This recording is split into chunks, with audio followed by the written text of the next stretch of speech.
Kita teman-teman sekalian, Hajar alaihissalam waktu ditinggal, manusia, seorang ibu, dia mulai lihat bekal airnya. Zaman dulu orang kendi dibuat dari kulit hewan, kulit unta, kulit kambing, kecil. Artinya beberapa sedotan habis. Waktu itu Ismail alaihissalam masih dalam susuan, baru setahunan umurnya, gitu kan. Maka Hajar alaihissalam melihat di sekitarnya, coba ikhtiar sebagai manusia, ada nggak kafilah lewat, ada nggak apa pohon bisa bernaung. Yang beliau lihat di situ gunung yang dia bisa jangkau. Tentu Mekah ada dua gunung besar, As-Suwaida dengan Abi Qubais. Ini sulit, terlalu besar untuk dinaikin. Tapi ada gunung di situ, Safa dan Marwah. Gunung Safa dan Marwah. Ini bukit, gunung bisa terjangkau, bisa manusia bisa naik. Maka Hajar supaya bisa lihat dari jarak jauh, dia naik ke Safa. Naik ke Safa, dia lihat ke arah Marwah. Marwah cukup jauh, yang kita tahu kan, itu kurang lebih 1 kilo jaraknya.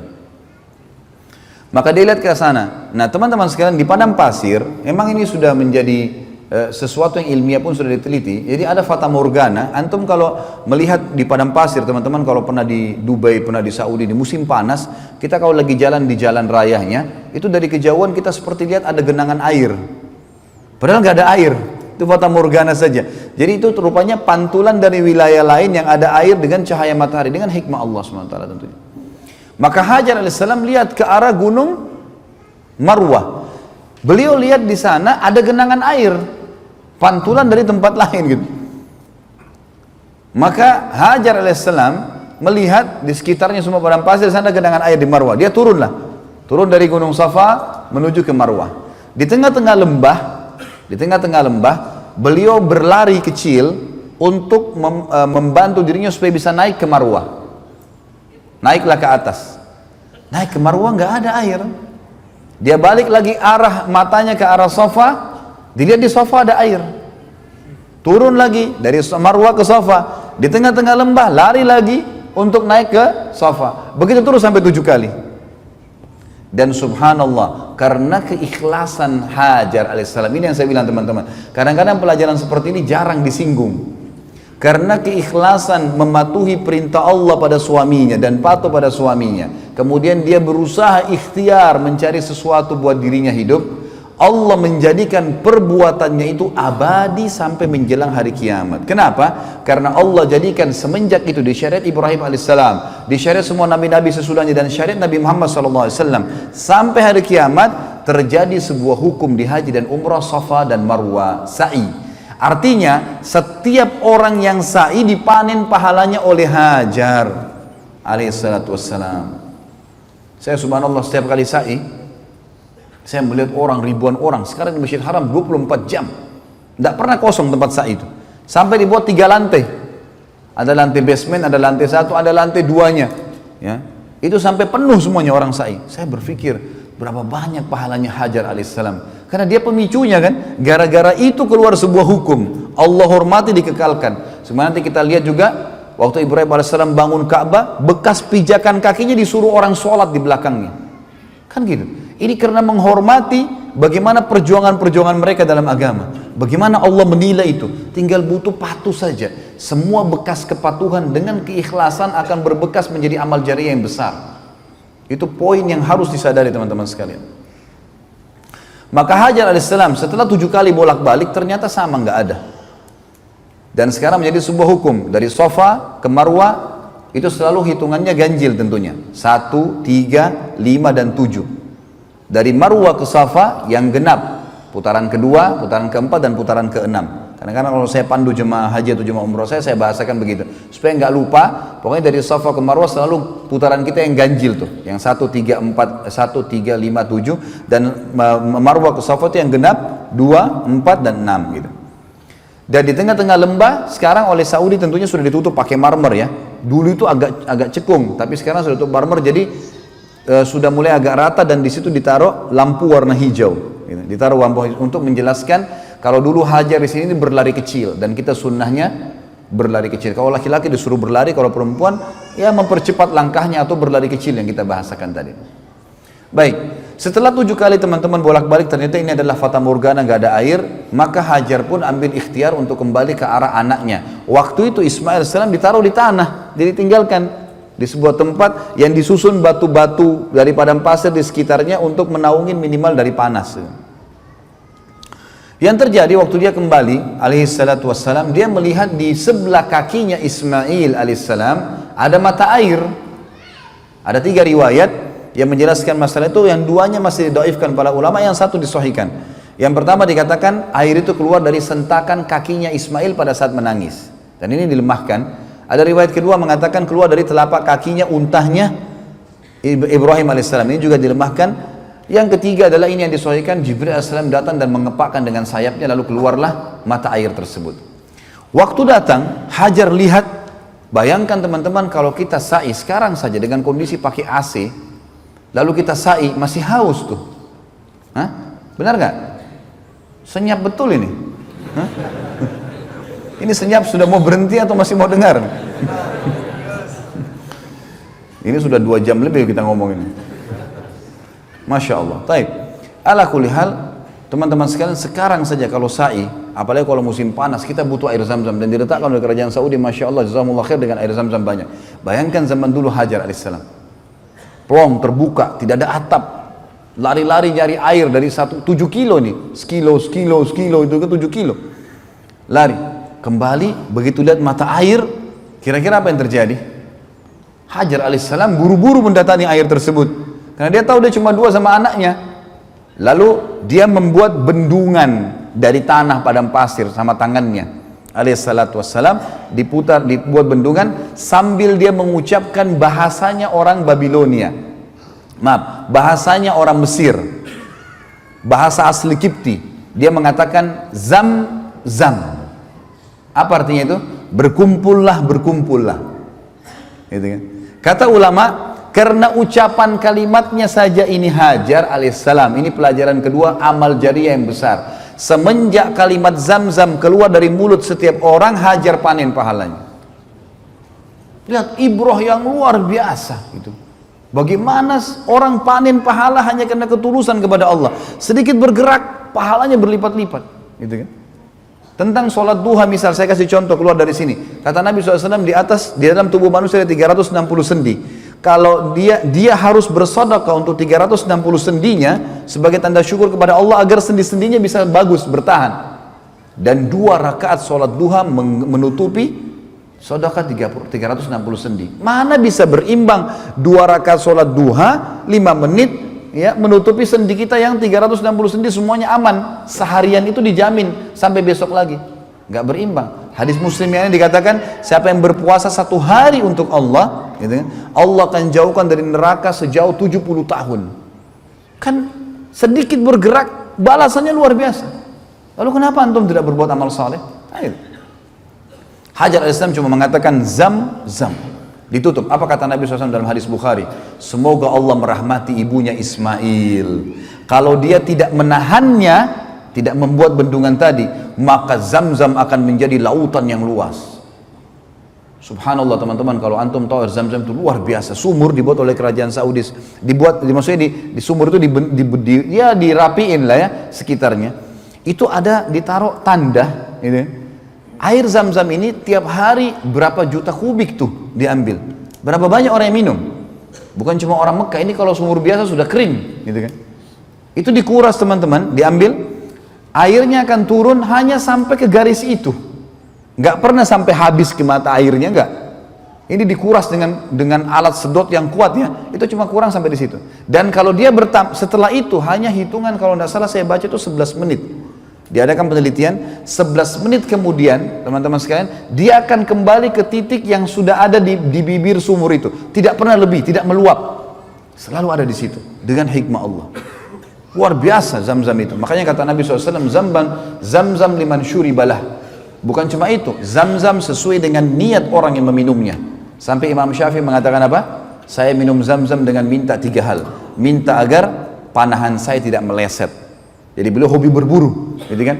Beliau mengatakan saya minum zam-zam minta agar panahan saya tidak meleset, dan sebenarnya itu tidak pernah meleset panahan saya. Yang kedua, saya minta agar dijadikan sebagai ulamanya muslimin. Saya pun tidak kenal Imam Syafi'i rahimahullah.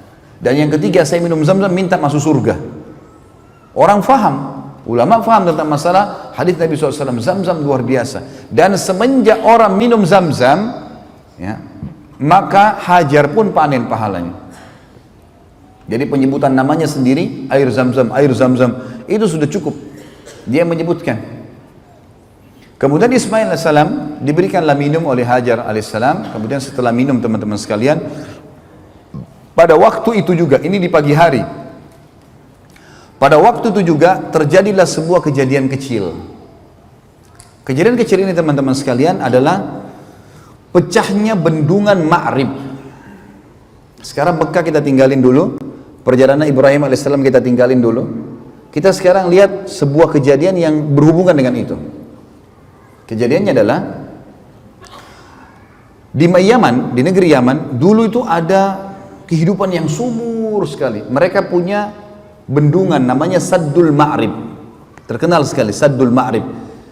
Maka mereka dulu saking suburnya, ada bendungan yang Allah kasih mereka ilmu untuk itu. Di sisi kanan dan kirinya itu penuh dengan segala jenis tumbuh-tumbuhan, sayur-sayuran, dan segala jenis buah-buahan. Sampai mereka tuh termasuk negara yang orang kalau mau coba segala macam buah-buahan atau sayur pasti ke Yaman zaman itu, di zaman Ibrahim alaihissalam.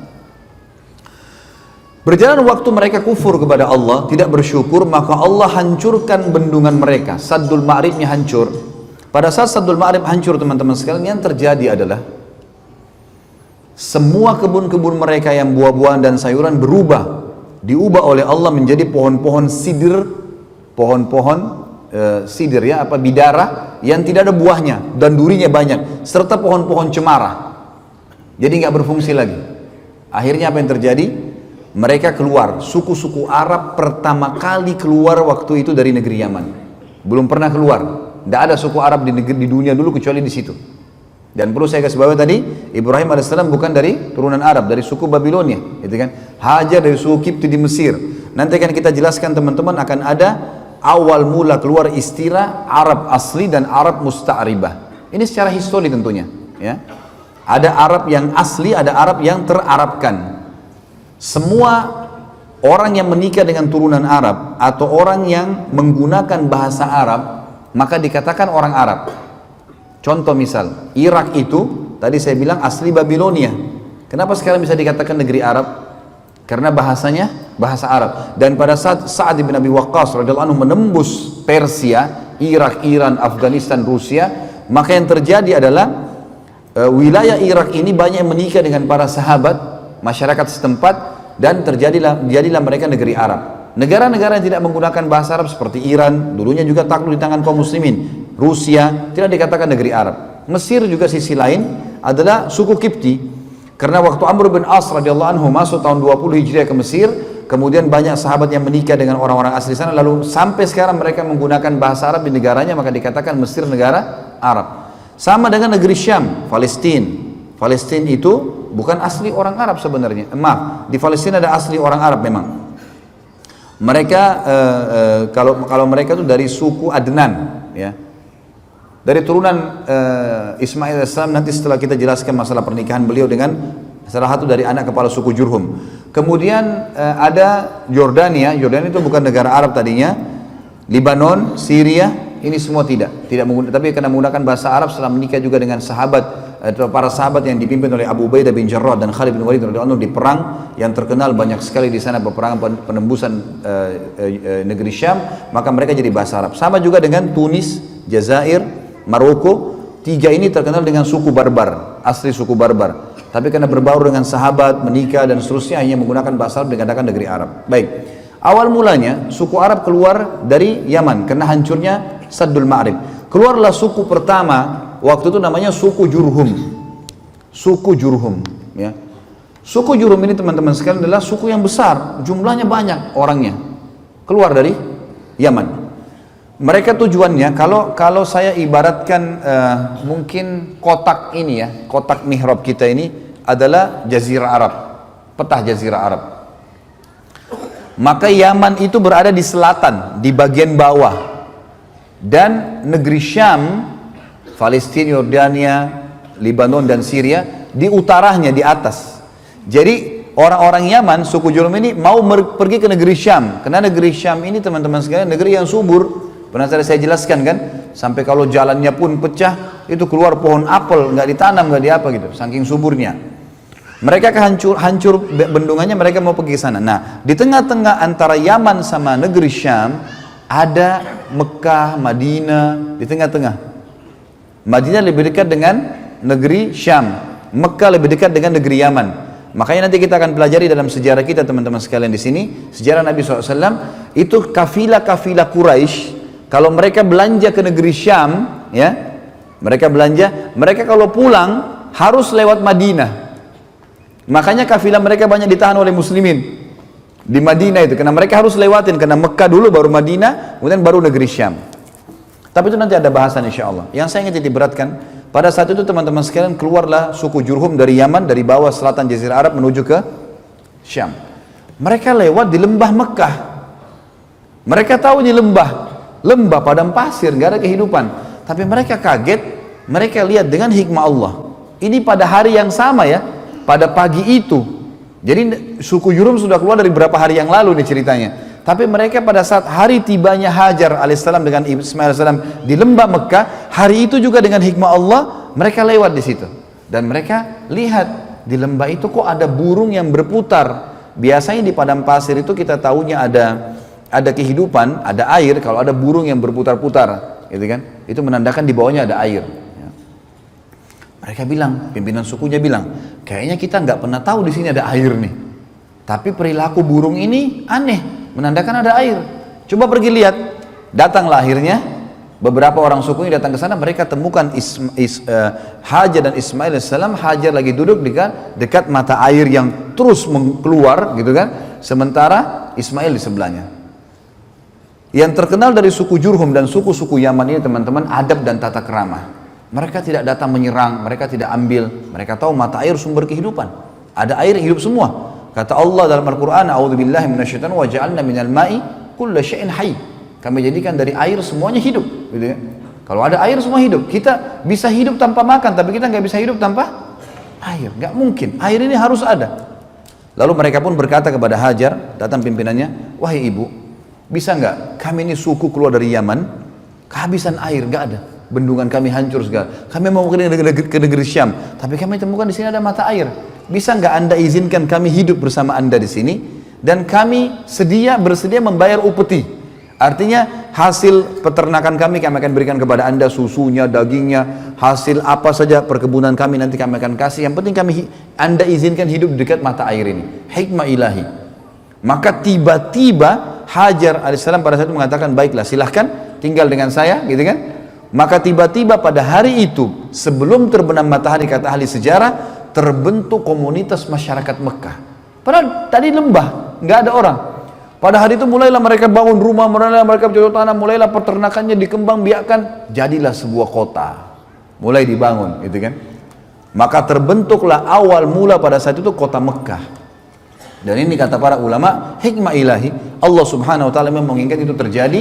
Dan juga tentu saja, ya, ini juga Allah subhanahu wa ta'ala ingin menyelamatkan Hajar alaihissalam yang memang sudah diatur oleh Allah untuk itu. Dan nanti akan ada kisah Ismail dari masa kecilnya sampai menikah dengan suku Jurhum dan seterusnya, ke depannya akan kita sampaikan insya Allah nanti malam. Maka yang di sini kita lihat bagaimana ya terbentuk komunitas pertama di Mekah itu. Terbentuk komunitas pertama di Mekah. Baik, ini kurang lebih teman-teman sekalian kisah tentang awal mulanya Mekah, kisah air Zam-Zam, gitu kan? Kemudian kisah Nabi kita yang mulia Ibrahim alaihissalam dengan kedua istrinya, dengan seluk-beluk kehidupan yang sempat kita sampaikan. Dan insya Allah kita akan sampaikan pada pertemuan kita nanti malam, lanjutan dari bahasan kita tentang masalah apa sih yang terjadi setelah itu. Ibrahim alaihissalam datang gak ngunjungin istrinya dengan anaknya di Mekah? Kalaupun iya, apa yang terjadi kisahnya? Bagaimana proses pembangunan Ka'bah? Bagaimana penemuan Hajar Aswad? Gitu. Kemudian bagaimana prosesi diperintahkannya ibadah haji? Allahu a'lam. Ini yang kita sampaikan insya Allah. Bagaimana?